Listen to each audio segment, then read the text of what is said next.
What's up guys, welcome back to the channel. And the NBA season this year is almost 80% done with. I think now is the right time to take a look back on the season and highlight some players who proved everybody wrong.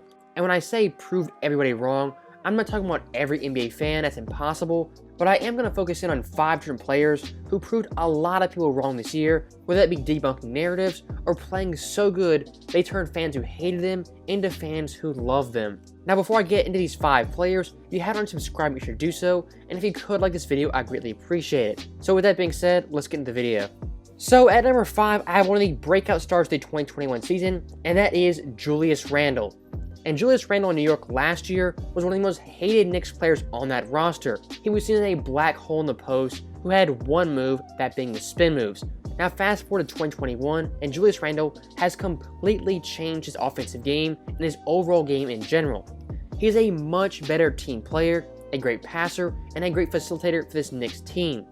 And he really is a Swiss Army knife on offense. He can drive, he can shoot, he has a decent post game, and like I said before, he's a much improved passer, whether it be on the break, in the pick and roll, or out of the post.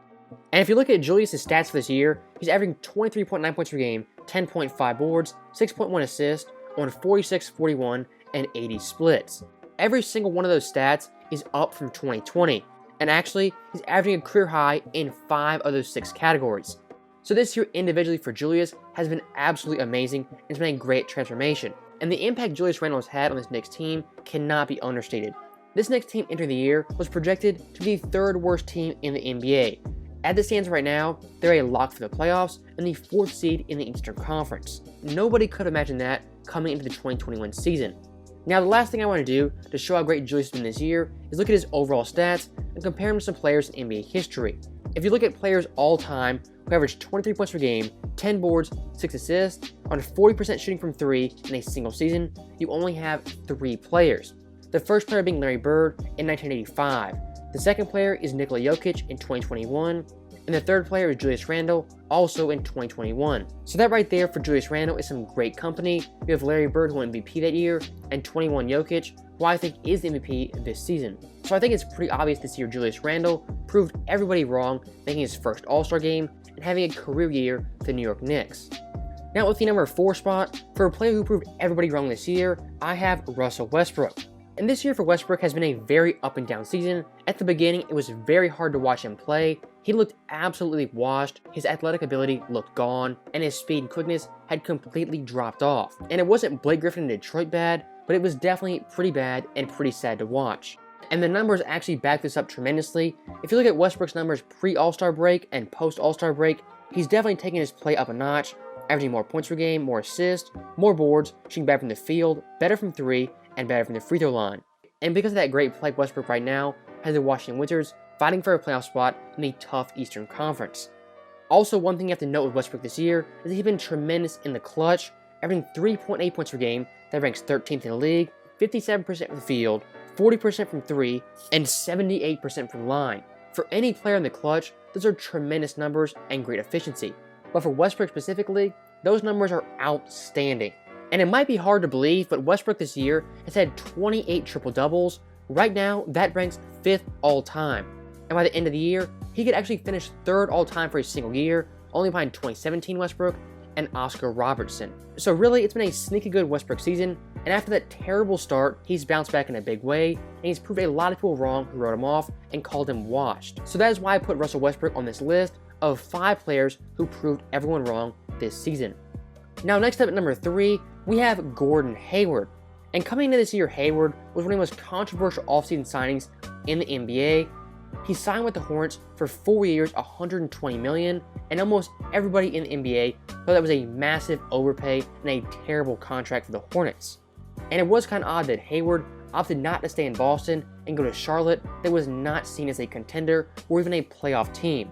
The Hornets were projected to be the 6th worst team in the NBA that year, and at the time this move was seen as terrible for Hayward as well as the Hornets.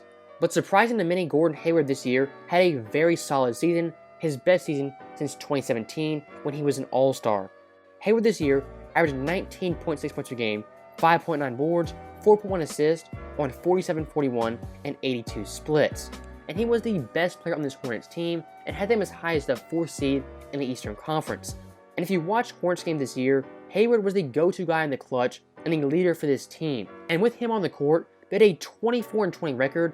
That right now will be the 5th best record in the Eastern Conference. But with Hayward out of the lineup, they are a pitiful 4-10, and they've dropped tremendously in the standings. Now looking back at Hayward individually this year, he's had 14 games of 25 plus points. In his 3 years in Boston, Hayward only had 13 total games of 25 plus points.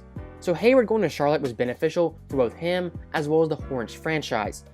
And what many people called a bad contract, Hayward actually proved a lot of people wrong, and he's a borderline All-Star this year, and one of the most impactful players for a borderline playoff team. So because of all that, I think Hayward is more than deserving of being on this top 5 list. Now looking ahead to number 2, I have Steph Curry.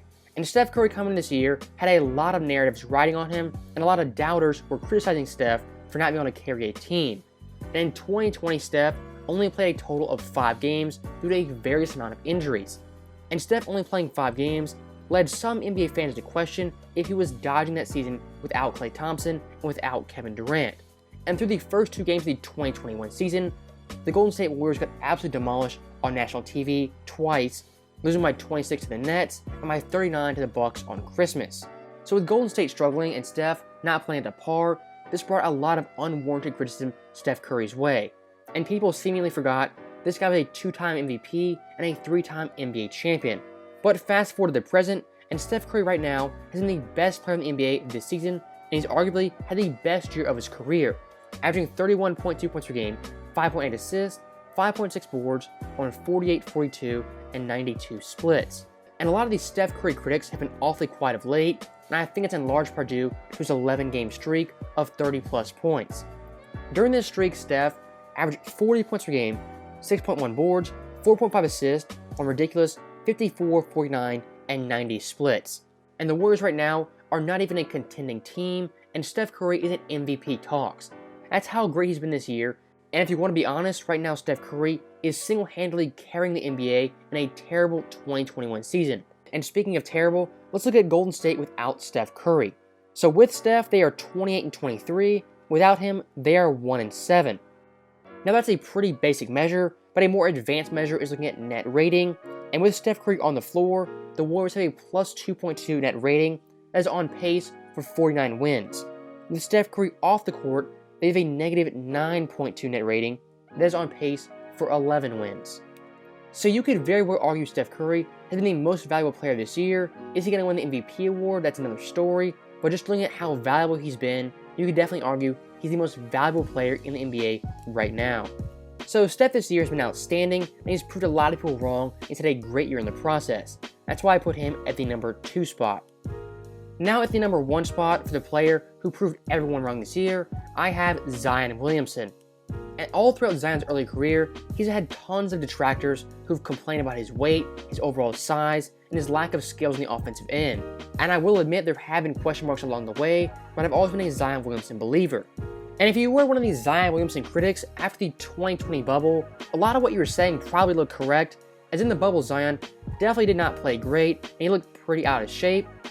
But now in 2021, all those theories, all those narratives have been completely killed, as Zion this year has been dominating the NBA, averaging 26.9 points per game, 7.2 boards, 3.6 assists on 61, 30, and 70 splits. And keep in mind, this guy Zion Williamson is only 20 years old, averaging 27 points per game in the NBA. And as of right now, he's still played less than 80 career games, and he's already this great this early.